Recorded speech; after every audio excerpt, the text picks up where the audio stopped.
rolling. All right, 3, 2, 1, action. Hey, we're back. Yes, I made a typo there when I said guest. He's not really a guest. He's a regular on this show. In fact, he was here before I was, and he helped me start it, you know, when I first came on to Clean Slate. He is a great movie critic. I appreciate all the hard work he does. Please welcome Stephen Wiles. What's up, Stephen? How's it going, man? Going great. How about you? Been busy. Good. I see you got a nice setup here. You working with the whole show thing? They even got you a mic and all? Yeah, That's nice. a little mug here. You haven't been drinking too much on the side, have you? No, Daniel was doing that. He tried to blame on me, you know. See, that's Daniel for you. Yeah, that's Daniel. So I heard that you're supposed to graduate soon. Is that correct? You know, it's true, but I said that about a year ago too, and this place just keeps sucking you back in. But I mean, it gives me a chance to, you know, see all my friends and do some projects I like to work on. So I can't really complain too much, and I'll get out of here eventually. Yeah, you know, we love Macon State. You know, thankfully Macon State be able to have MSC-TV here, so we can do this thing, right? Very true. Very true. Yeah. Now I heard there's a rumor going on about some lawsuit. Yeah. What did you do this time, Stephen? Actually, it wasn't me. It was one of the people in my casting crew. But apparently, Jerome's a little upset at me for allowing this to happen, and I keep trying to point him towards Daniel, but that never works. Yeah, nothing ever works with Daniel. Well, yeah, the audience doesn't know much about this clip. Well, I mean, you might want to show that just to give them some insight. Yeah. Here's the clip of what been going down that caused Jerome to file a lawsuit against my fellow colleague here. Unfairly. Yeah, unfairly. And cut. All right, and we're back. You know, I don't even know why Jerome is bickering about it. As you can clearly see, that was not my fault.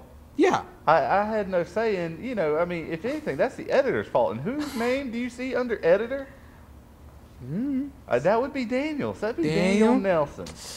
So if you have any complaints about the clip you just saw, or if you see Jerome, you tell him, Daniel Nelson. You know that this is pretty much just trying to milk the cow. Yeah, and I can understand that. I mean, you know, Jerome needs his extra green. It's okay. I understand. Yeah, that's all it is about life. You know, we always go for that extra green. It's okay. We're gonna work everything out and all, and you know. So when do I get my old job back? Since you seem to be stealing that. Well, who said I was stealing? I mean, look at you. You're all sitting up as host here and all this. Yeah. That used to be my title. But it's still your title, you know. Oh, I see. So you're just wearing the nice suit and the tie and all, and you're sitting behind the desk, and I'm sitting here in this chair because... Well, you think I actually like this? You know, I feel like Allen Iverson here. I don't want to wear a suit. It's like the NBA. I gotta come in wearing like a suit. I want to look casual like that. Oh, okay. Wear my gold chain and, you know, have my cornrows and everything. You gotta have your bling and everything. Yeah, that's right. You know, but I couldn't bring my ice on the set. You know, so I didn't want to. Don't want to blind anybody, blind the camera. Yeah, I don't want to get no fines from, you know, MSC-TV from Jerome either. You know what I'm saying? Yeah, I didn't. I gotta say, you gotta be careful about that. Yeah. So, what movies are you really looking forward to see this year, at the end of the year? Well, it's kind of interesting you ask. I heard you were looking forward to Chronicles of Narnia. Yes, definitely. I was a big fan of the books as a kid. I've read them several times over, and I'm really looking forward to them. I'm actually reading the particular book, The Lion, the Witch, and the Wardrobe again before the movie. I went last night, and I saw the sneak peek for Harry Potter. Okay. Very good. I was actually impressed. I got the same director that they did from Prisoner of Azkaban. Okay. And so the movie was very dark, but the books start to get dark around this point too, and it was very well done. And I was actually very impressed with the kids as actors and actresses this time around. I wasn't really impressed with their acting abilities the first 3 movies. Really? But now I definitely have to say that they've really grown into those roles, and they're doing them very well. Now, for this one, is it darker than the third one? Because I thought the third one was really dark. This one is darker than the third one, especially the last 20 minutes or so of the movie. The only thing I would suggest is if you have young children, you may want to consider, or you may want to go see this movie yourself before you take them, because the last 20 minutes is very true to the end of the book. Wow. Yeah, that's something you don't usually get in movies these days. No, and they're also talking about how Chronicles of Narnia will stay quite true to the book. And I mean, just lately we've seen more and more of this, where film directors are actually trying to stick, at least remotely towards that. Especially with Pride and Prejudice getting ready to come out. Yeah, that's going to be a long movie, but it's supposed to be pretty good. Now, for Walk the Line, you think there's going to be Oscars for that movie? I think so. I'm actually going to see that today. Wow. Yeah, I'm trying to get that in before work there. But I love Joaquin Phoenix. I think he's an exceptional actor. He is what made the movie Gladiator to me. Not Russell Crowe. Well, I mean, hey, Russell Crowe is great in his own right, but Joaquin Phoenix made an excellent bad guy. Okay, great. But great. yeah, I actually see a lot of potential for that. He seems to pull the role off very well. And I think a lot of people are going to expect it to be kind of this boring documentary almost, and I think they're going to be really impressed if they actually sit down and try to watch it. Great.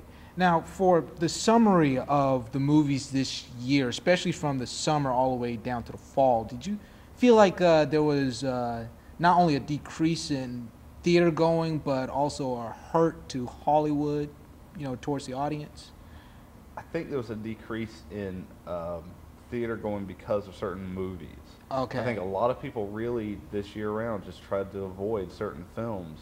I'm not going to name any names and embarrass anybody, but tried to really avoid certain films. There was a lot of films that they tried stuff with, like the Wallace and Gromit earlier this year. That was really a brave step for them. You know, that's not something that does well usually in America, and they were really trying to put that out there. Right. I think a lot of people don't give films enough credit anymore and actually give them a shot. And at the same time, you could also say in reverse that we give some things too much of a shot that didn't deserve it. Pretty much. But I think that's kind of shown a decrease, and not as much as in, more people are going to see the big name films, so it just looks like those films did really well and nothing else did. Yeah.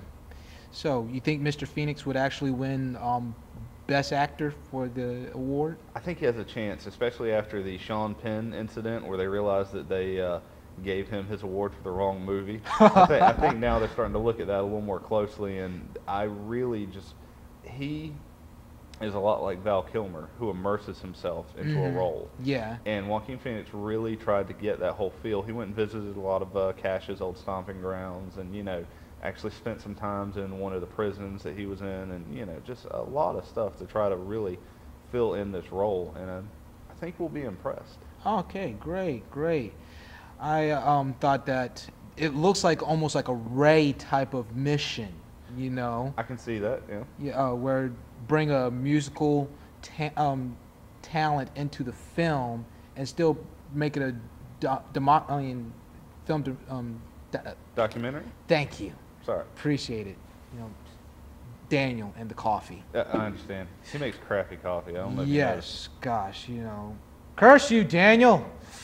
Anyways, I think he might get the award. Yeah. It almost feels like, with Jamie Foxx winning the award for Ray. I think Reese Witherspoon would do a fantastic job in the film. She usually does. Like with Sweet Home Alabama.